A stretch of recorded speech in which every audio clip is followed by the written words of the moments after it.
সাগর তো অনেক কাছে, কিন্তু তারপরেও এখানে পানি ওঠে না, কারণ কি? প্রিয় দর্শক, আমরা চলে আসছি দ্বীপের পশ্চিম দক্ষিণ কর্নারে। এখানে কেয়া বাগান রয়েছে, সেন্ট মার্টিনের মতো এখানে বেশ কিছু কেয়া গাছে আমরা লক্ষ্য করছি। প্রিয় দর্শক, বসি টু নিউজ ট্রাভেলে আপনাদের স্বাগতম।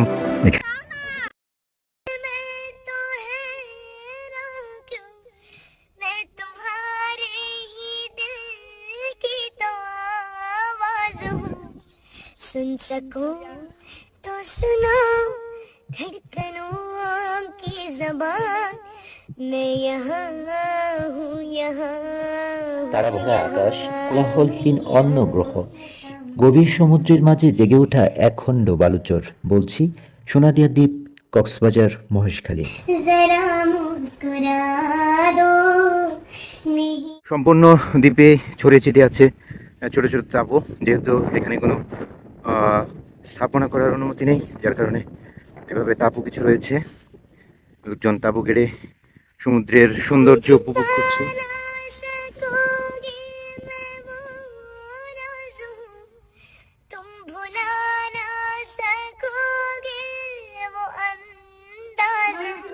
थोड़ा सा और सही करो।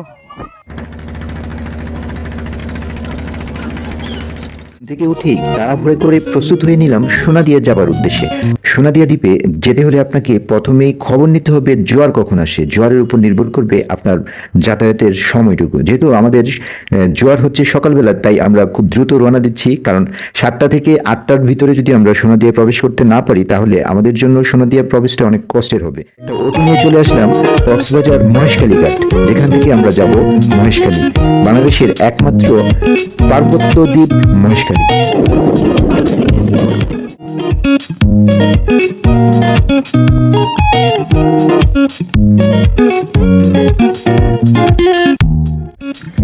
মহেশখালীঘাট থেকে আমরা একটা অটো রিজার্ভ নিয়েছি, 400 টাকা নিচ্ছে ঘড়িভাঙ্গা ঘাট, যেখান থেকে আমরা সোনাদিয়া দ্বীপের জন্য রওনা দিব। এখান থেকে সিএনজিও পাওয়া যায়, লোকালও যাওয়া যায়।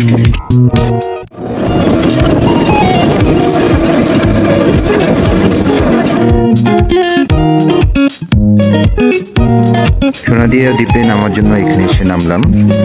এখান থেকে আমরা এই পাশে আমাদের বোট রয়েছে। মহেশখালী থেকে আমরা পৌঁছে গেলাম ঘড়িভাঙ্গায়। শুরুতেই আমরা সকালবেলা নাস্তা করে নিয়েছি। দর্শক, আমরা ঘড়িভাঙ্গা ঘাটে চলে এসেছি।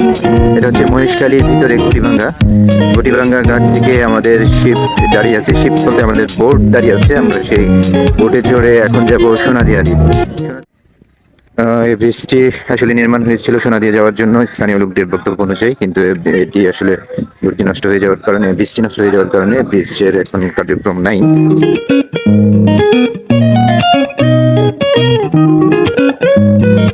মাঝে যাবে সবাই, ছবিটা নিয়ে খুবই ব্যস্ত।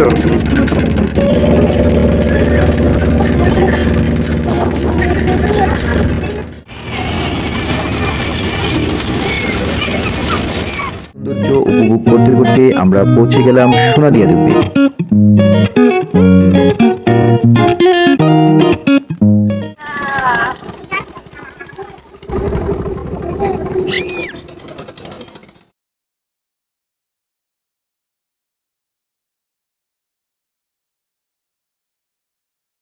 যারা সোনাদিয়া দ্বীপে এসে থাকতে চান, তারা এসে এখানে তাঁবুর যারা আছে ওনাদের কন্ট্যাক্ট নাম্বার আপনাদেরকে দিয়ে রাখবো। আপনারা ওনাদের সাথে যোগাযোগ করে ভাড়া কিভাবে থাকবেন, তার কত খরচ হবে, ডিটেলস আপনাদেরকে দিয়ে দিব। ওনাদের সাথে কথা বলে আসবেন।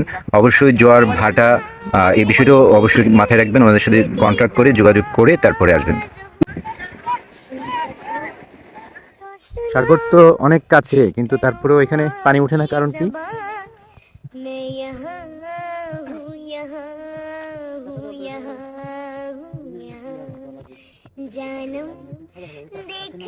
হ্যাঁ, সেটাই বলতেছি। আপনি বলতেছেন এখন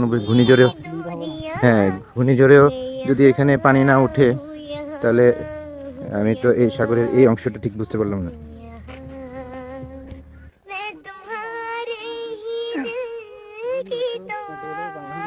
হ্যাঁ হ্যাঁ হ্যাঁ হ্যাঁ, অবশ্যই।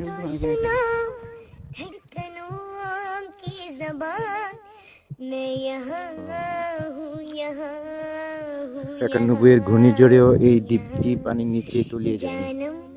এটা আসলে ভাবতে অবাক লাগে, কিন্তু এই দ্বীপে সেন্ট মার্টিনের মধ্যে যদি পাথর থাকতো তাহলে আরো ভালো লাগতো না? এই দ্বীপের কোনো অংশে তো পাথর নাই না, চারদিকেই বালি। আর বালির মধ্যে এরকম আছে যে ওই যে চূড়াবালি টাইপেরও নাই না?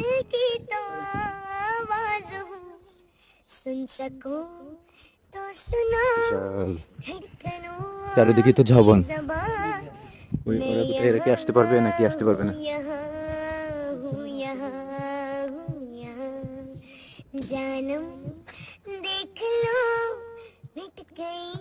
দর্শক, স্থানীয় এক অধিবাসীর সাথে কথা বলছিলাম। তিনি আমাদেরকে জানালেন 1991 সালের যে ভয়াল ঘূর্ণিঝড় উপকূলে আশ্রয় পড়েছিল, সেই ঘূর্ণিঝড়ের সময়ও সোনাদিয়া দ্বীপ আসলে পানির তলে তলিয়ে যায়নি। এই হচ্ছে সমুদ্র, আপনাদের একটু সমুদ্র দেখাই। এই সমুদ্রের পানি চিকচিক করতেছে। ঘাটায় স্থানীয় লোকাল এরিয়াগুলোতে বেশ কিছু পানি উঠে 4 ফিট, 5 ফিট, 10 ফিট পর্যন্ত ঘূর্ণিঝড়ের সময় পানি ওঠে, কিন্তু এই দ্বীপটি তখনও পানির নিচে তলিয়ে যায় না। এটা আসলে আল্লাহ ভালো জানে এটার মূল রহস্যটা কোথায়। আমাদের পার্টনাররা আসছেন, একটু দূরে আছেন। কচ্ছপ প্রজনন কেন্দ্র, কিন্তু সাইনবোর্ড তো কিছু নেই। আচ্ছা, ছোট করে সাইনবোর্ডে লিখে আসছে না? আমরা এদিকে আসছি কেন? সাইনবোর্ডটা একটু দেখে আসতে পারতাম। কচ্ছপের বাচ্চা পাওয়া যাবে এখন? পাওয়া যাবে না? না, কোন সময় থাকে এখানে কচ্ছপগুলো?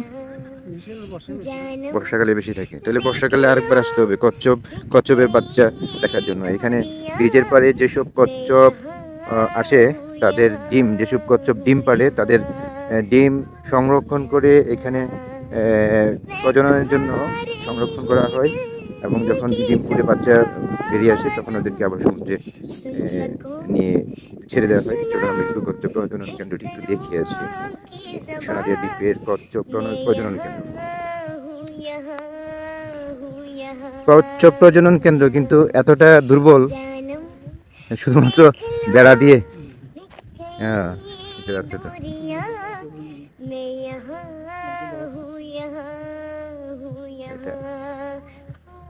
উপরে হচ্ছে কচ্ছপের ডিম রাখার ঘর। কচ্ছপের ডিম রাখার ঘর, উপরে জালি দেওয়া আছে, কাক কিংবা অন্য কোনো পাখি জাতীয় কোনো প্রাণী জাতীয় ডিমগুলোকে নষ্ট না করে ফেলে, সেই জন্যই এই সুন্দর ব্যবস্থাপনা।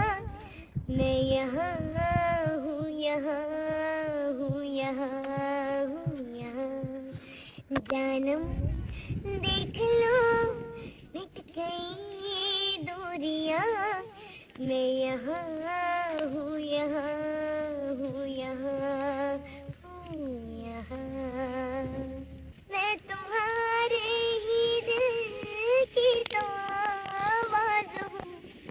सुन सको तो सुनो धड़कनों की ज़बान, मैं यहाँ हूँ, यहाँ हूँ, यहाँ हूँ, यहाँ जानम देख लो मिट गई दूरियां, मैं দ্বীপের পশ্চিম প্রান্তে ঘুরতে ঘুরতে আমরা একটি সমতল জায়গা খুঁজে পেয়েছি।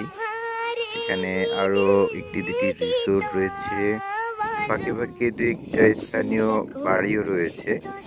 সবচেয়ে মজার বিষয় হচ্ছে এখানে একটা মসজিদ রয়েছে। এই হচ্ছে একটি মসজিদ।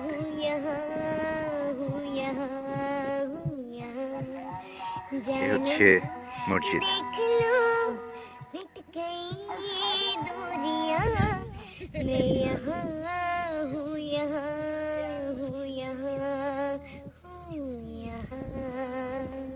मैं तुम्हारे ही दिल की तो आवाज हूँ। सुन सको तो सुनो धड़कनों की ज़बान, मैं यहाँ हूँ, यहाँ हूँ, यहाँ हूँ, यहाँ जानम देख लो दुनिया, मैं यहाँ हूँ, यहाँ हूँ, यहाँ हूँ, यहाँ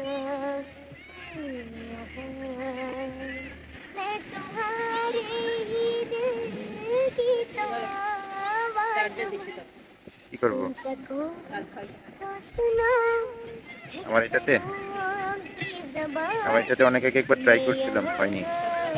हूँ यहाँ